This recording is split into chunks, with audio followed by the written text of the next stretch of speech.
السلام علیکم ورحمۃ اللہ وبرکاتہ۔ بسم اللہ الرحمن الرحیم۔ الحمد للہ رب العالمین والصلاة والسلام علی اشرف الانبیاء والمرسلین نبینا محمد وعلی آلہ وصحبہ اجمعین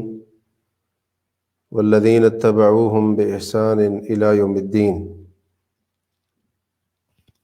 السلام علیکم ورحمۃ اللہ وبرکاتہ اجمعین۔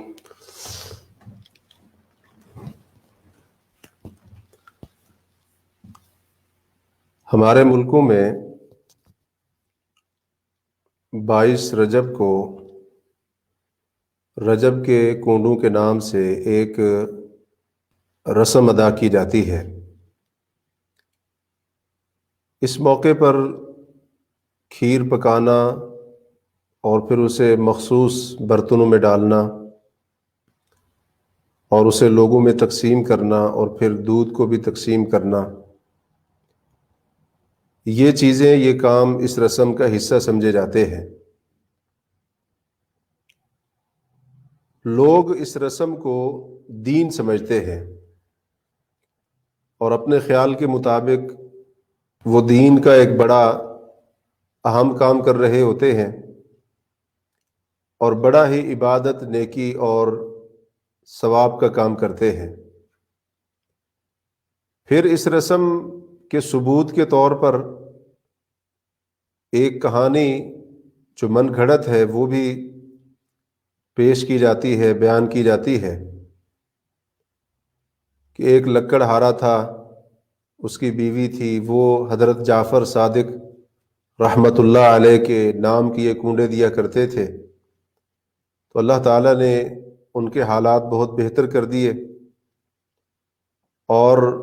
وہیں پر ایک بادشاہ تھا، اس نے اور اس کی بیوی نے اس چیز کا انکار کیا، تو اللہ تبارک و تعالیٰ نے بادشاہ سے اس کی بادشاہت چھین لی۔ تو اس طرح کی ایک من گھڑت کہانی بھی بنا رکھی ہے ان کنڈوں کے تعلق سے کہ یہ کس لیے دیے جاتے ہیں یا ان کے ثبوت کے طور پر۔ حقیقت بات یہ ہے کہ 22 رجب کو دیے جانے والے یہ کنڈے اور ادا کی جانے والی یہ رسم، اس کا دین کے ساتھ کوئی تعلق نہیں ہے، کیونکہ اس رسم کو ہندوستان کی ریاست رامپور میں 1906 کے اندر ایجاد کیا گیا۔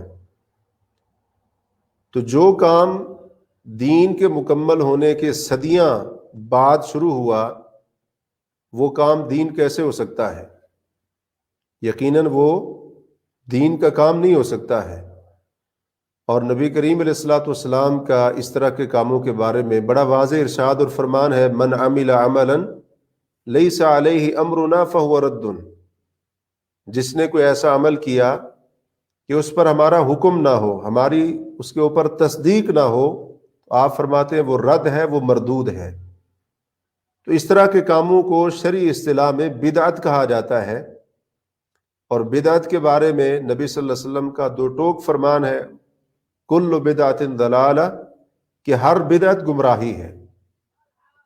تو اس لیے اس چیز کا، رجب کے کنڈوں کا دین کے ساتھ کوئی تعلق نہیں ہے۔ اگر کوئی اس کو دین سمجھ کر کرتا ہے اور وہ سمجھتا ہے کہ مجھے اس کے اوپر ثواب ملے گا، اجر ملے گا، میں اس کے اوپر جو پیسہ خرچ کروں گا مجھے اس کے اوپر اجر ملے گا، تو اس کو یاد رکھنا چاہیے نبی صلی اللہ علیہ وسلم کی حدیث کے مطابق اس کا یہ پیسہ، اس کا یہ مال جو اس نے خرچ کیا ہے اس من گھڑت رسم کو ادا کرنے کے لیے، اس کا یہ سارا کچھ ضائع اور برباد جانے والا ہے۔ دوسری بات یہ ہے کہ حضرت جعفر صادق رحمۃ اللہ علیہ کی طرف اس کی نسبت کرنا، اگر تو یہ نسبت اس لیے کی جاتی ہے، کوئی سمجھتا ہے کہ 22 رجب حضرت جعفر صادق رحمۃ اللہ علیہ کی ولادت کا دن ہے، یا رجب کا مہینہ ان کی ولادت کا دن ہے، تو ہم اس خوشی میں یہ سب کچھ کرتے ہیں، تو یہ بالکل ہی غلط بات ہے، کیونکہ ان کی ولادت کے بارے میں آتا ہے کہ وہ ربیع الاول یا کسی اور مہینے میں تھی، اور ان کی وفات شوال کے مہینے میں تھی۔ تو حضرت جعفر صادق رحمہ اللہ کی ولادت کے ساتھ 22 رجب کے کنڈوں کا کوئی تعلق نہیں ہے. اور جیسا کہ ابھی آپ کو بتایا ہے کہ 1906 میں ہندوستان کی ریاست رامپور کے اندر اس کو ایجاد کیا گیا. تو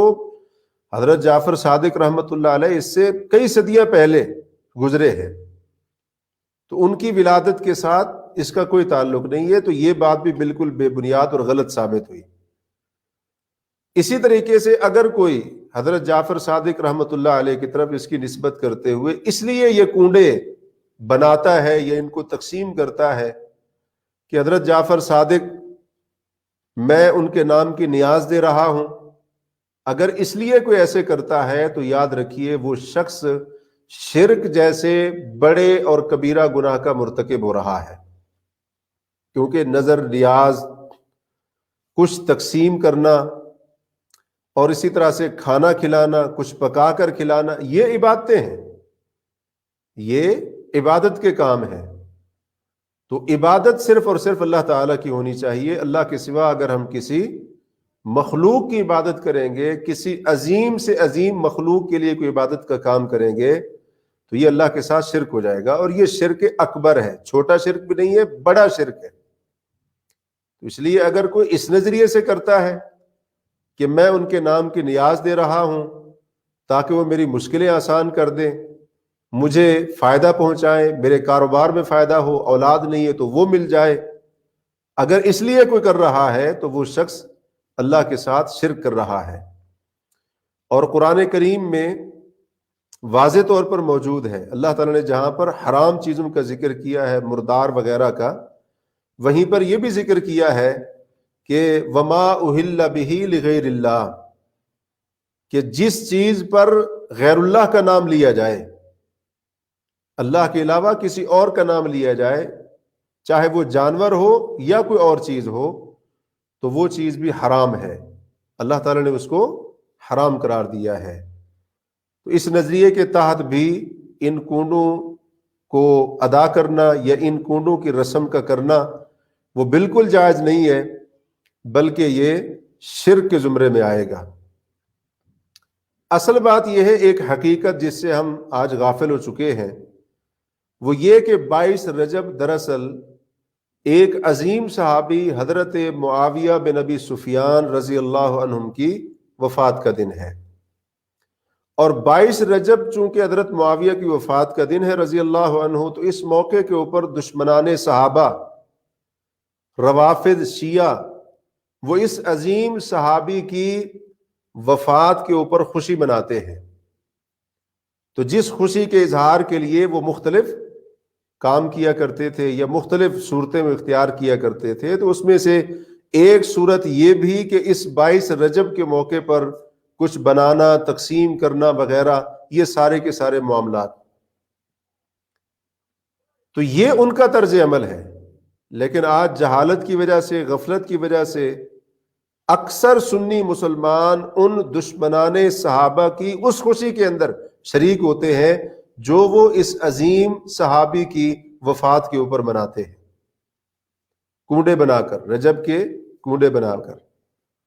اور حضرت معاویہ رضی اللہ عنہ روافض اور شیعہ کے نزدیک نعوذ باللہ من ذالک اس امت کے فرعونوں میں سے تھے، نعوذ باللہ من ذالک. صحابی رسول کے بارے میں اتنی بڑی جسارت اور اتنی بڑی گستاخی. اب اگر کوئی یہ کہے کہ ہم نے تو کبھی نہیں سنا ہے، کبھی نہیں دیکھا ہے ان کو کہ وہ حضرت معاویہ کا نام لے کر اس دن کہ ان کی وفات کے اوپر خوشی منا رہے ہوں، عرض یہ ہے کہ ان کی معتبر کتابوں کے اندر 22 رجب کے دن کو حضرت معاویہ رضی اللہ عنہ کی وفات کا دن لکھا ہوا ہے، اور ساتھ ہی یہ لکھا ہوا ہے کہ یہ مومنوں کے لیے، یعنی شیعہ حضرات کے لیے، روافض کے لیے یہ خوشی اور سرور کا دن ہے. تو اصل حقیقت یہ ہے. اور آج لوگ لکڑ ہارے وغیرہ کی کہانی، اس کے اوپر یقین کر کے اور یہ سمجھ کر کہ اس موقع پر ہم اگر کنڈے دیں گے، 22 رجب کو یہ رسم ادا کریں گے، یا اگر کوئی یہ سمجھتا ہے کہ حضرت جعفر صادق رحمۃ اللہ علیہ ان کے نام کے اوپر یہ سب کچھ کریں گے تو مشکلیں آسان ہو جائیں گی، رزق کے اندر برکت ہوگی اور اسی طرح سے حالات اچھے ہو جائیں گے، اور اگر نہیں دیں گے تو اس بادشاہ کی طرح ہمارے حالات بھی بگڑ جائیں گے، اس قسم کی چیزیں اور نظریات. تو بظاہر یہ چیز ہے، لیکن حقیقت اس کے پیچھے یہ ہے کہ یہ عظیم صحابی حضرت معاویہ رضی اللہ عنہ کی وفات کی خوشی میں یہ پروپیگنڈا کیا گیا، اور اس کو کچھ اور نام دے کر، اس کے اوپر کچھ اور لیبل لگا کر اہل سنت کے اندر، سنیوں کے اندر اس بدعت کو ترویج دیا گیا. اور اس طرح سے لا علمی کی وجہ سے صحابہ کرام رضی اللہ عنہم، خاص طور پر حضرت معاویہ کی وفات کے اوپر خوشی منانے کی جو روافض کی بدعت تھی، اس کے اندر آج